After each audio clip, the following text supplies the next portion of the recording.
ప్రైజ్లర్ అందరికీ నా వందనాలు. న్యూస్ చెప్పేది ఏంటంటే వైన్ షాప్ కాడ ప్రవీణ్ పగడాల గారు వైన్ షాప్లో ముందు తీసుకున్నట్టుగా అనేకమైన న్యూస్ ఛానల్స్లో వీడియోస్ వైరల్ చేస్తున్నారు. దయచేసి నిజాలు తెలుసుకోండి. కొన్ని ఫొటోస్ చూపిస్తున్నాను చూడండి. ఇది వైన్ షాప్ ఫోటో. ఇది పాస్టర్ గారి ఫోటో. ఫిజికల్గా బాడీ ఎంత డిఫరెంట్ ఉందో ఒకసారి చూడండి.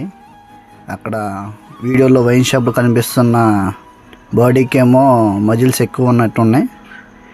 దైవసేవకుని ఫొటోస్కి ఏమో మజిల్స్ చాలా తక్కువ ఉన్నాయి. ఒకసారి మీరు అందరూ గమనించాలి. ఇదంతా ప్లానింగ్ ప్రకారమే జరిగినట్టుగా అనిపిస్తుంది. ఏది ఏమైనా జరిగింది క్రైస్తవానికి అన్యాయం. దీన్ని అలసిగా తీసుకుని కొంతమంది మతోన్మాదులు వీడియోలు చేస్తూ క్రైస్తవాన్ని తప్పుబడుతూ పేటరేగిపోతున్నారు. వాళ్ళకి నేను చెప్పదలసిన ఒక విషయం, సమాజంలో మనిషిని చంపేశారా, మంచి దైవసేవకుని కోల్పోయాం, కానీ క్యారెక్టర్ మాత్రం తీయబాకండి రా. మీ అందరికీ దండం పెట్టి చెప్తున్నాను.